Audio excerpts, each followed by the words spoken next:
Welcome to the Legacy Lounge. I'm Matt Loughlin along with Andy Greene. The news has broken. Andy, congratulations on coming to the decision that it was time to move to another phase of your life. Tell us what went into that decision and why now was the right time for you. Yeah, there was quite a few things that went into the decision. But at the end of the day, it was just kind of weighing how I felt physically, mentally, more importantly, family decision. The last couple of years since I've been on Long Island, it's been a commute kind of back and forth, basically since the trade since the trade has happened. And it was kind of how do we want to keep doing this as a family? Do we want to keep? Do I want to keep playing? And then obviously, kind of went at the end of last season, went into the decision of it was kind of 50-50 and kind of let the body and the heart will tell you what to do. And, I trained hard all summer, went as hard as I could, and just physically felt like it wasn't good enough. There wasn't enough there, and kind of made the decision for me there at that point. Over 1,000 games played in your career for someone who was undrafted, nothing to apologize for. Could you have ever imagined when you had that first conversation with Lou Lamoriello about signing with the Devils out of college that the career would be as rewarding as it's been? No, never in a million years. Coming out of college, it was kind of, let's see what the next step is and see how far we can take this. And, I was fortunate enough to go to a great school in Miami University and have a background. And it took me quite a few years to finally get my college degree, but I did get it.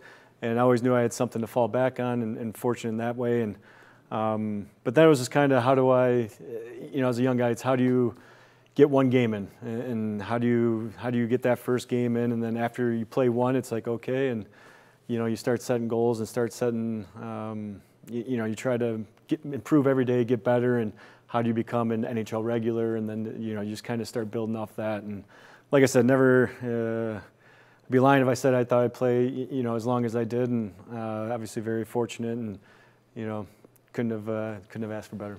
You're one of 12 captains in Devils history. You took the baton from Bryce Salvador. You handed off to Nico Hischier. What does being a captain of an organization that has the history of the Devils mean to you? It's a huge honor, to follow in footsteps of the guys before me. It's important that that I try to leave take everything I had and that I learned from them through over the years. Obviously, didn't get to meet all of them, but got to be around quite a few of the captains and just the people that were involved in the organization from top to bottom, and tried to every day bring it as best as I could. Some days were good, some days weren't, but it wasn't for lack of effort or lack of care or lack of heart. More days than not were good, Andy, rest assured. So we're in the Legacy Lounge, which leads to questions about your legacy, and you've always been team first. I got to know that over the many years and many games you played with the Devils, and you deferred personal glory for team. But when you look back at what you were able to do with the Devils, what the team was able to do, what do you think about an Andy Greene legacy? Honestly, I haven't I've really thought about it. And that's being truthfully honest. Obviously coming to this decision the last couple of months here and finally coming to an end. I think as time goes on, you can kind of reflect a little bit more on it. But like I said, I try to come every day to the rink to get better, be a good teammate, be there for the guys, and I get that probably from my mom a lot. She's always the one that it was always about, growing up is always about us, the kids, not her, even though she's working, 60 hours a week, but, never missed a game, never missed a practice, was always there. And, as a person, I think I took a long time to realize that from her, but something I obviously appreciate greatly now being a father and a family man. And, but like I said, I just tried to every day work as hard as I could, try to represent the Devils and myself and my family the best I could, and leave it out there. You do that, you don't have many regrets. Everyone wants to know what's next, so I will leave this conversation with what is next, because suddenly there's a lot of time that you can fill. Scott Stevens, when he retired, and I thought he could play a little longer, and I questioned him on that, he said, you don't realize what it took for me to play every day and the demands I put on my family. So now you have family time, and now it's not necessarily about preparing for a game or a season. So what is Andy Greene going to be doing? Exactly. You know, it's a lot of family time.